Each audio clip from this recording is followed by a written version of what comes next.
করলে শেষ নজর পড়ুক। যদি আর জামাই বলে ওর তো বিয়ে হয়ে গেছে, নাইলে আমি নিজে, আমার এত ভালো লাগছে আমি নিজেই সতীন বানিয়ে রেখে দিতাম।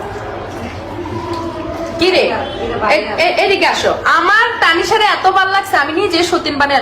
তুই আমার সতীন অভিনয় কর, যদি না যেন না থাকতো তাইলে কর।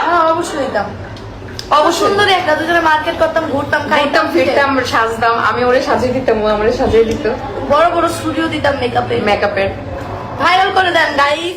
আজকে আমরা চলে যাচ্ছিলাম হাইকোর্টে। দূরে জার্নি করলে আমার একদমই ভিডিও করার ইচ্ছে থাকে না, কারণ আমি যে কেন গেছি, কার কার নামে মামলা দিছি সবকিছুই জানতে পারবেন খুব সুন।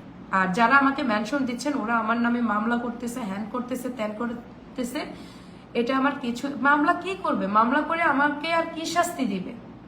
মামলা করে আমাকে আর কি শাস্তি দিবে? আমাকে যা শাস্তি, মানুষ আমাকে নিয়ে যেভাবে ট্রল করছে, মানুষ আমাকে যেভাবে মানে মানুষ তো এক কথায় হচ্ছে কি বলবো, মানুষ তো ভুলের শাস্তিটা হচ্ছে মানুষ যখন দেয় সেটা তো নেওয়া যায়। যখন ঘরের মানুষ ভুলের শাস্তিটা বারবার বলে, বারবার ধরে দেয়, তখন কিন্তু সেটা নেওয়া যায় না। তো আপনারা আমাকে নিয়ে ট্রল কি করবেন?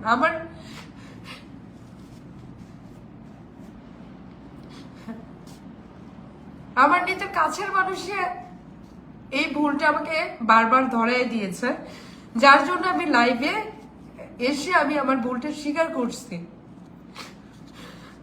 যে তোমার তো এমনিতেই ভিউ ছিল, তোমার তো এটা ছিল, তুমি কেন। ইভেন আমি যখন শুটটা করাই, আমি যখন গহনাটা আনছি, যেদিন শুট সেই দিন সকালে গিয়ে আমি গহনাটা আনছি, এটা আসলে আমি কারোর সাথে আলোচনা করি নাই। ইভেন ফটোগ্রাফারও কিন্তু জানতো না, তারপর আমি কোনো কিছুই করতে পারি নাই। এখন যাই হোক, আমি যেটা করে ফেলছি, আর আপনারা কেউ আমাকে মেনশন দিবেন না, আপনারা আমাকে নিয়ে এই ধরনের ভিডিও করবেন না যে আপনাকে এখন জেলে থাকতে হবে, আপনাকে এটা থাকতে হবে, ওইটা থাকতে হবে। যদি এই ভুলের জন্য যদি আপনারা বলেন যে হ্যাঁ এখন আমাকে আরো বেশি মানে আরো বেশি শাস্তি পেলে যদি আপনারা খুশি হন, তাহলে সমস্যা নেই।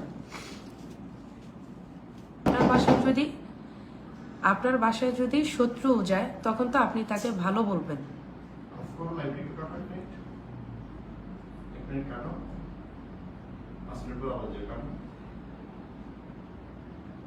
আমি যতটুকু পারি পজিটিভলি আমি সবকিছু ক্লিয়ার করে আসতেছি।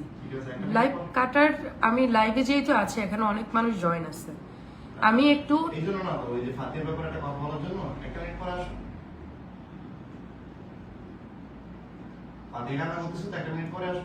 রবিন, এখানে অনেক মানুষ দেখতেছে।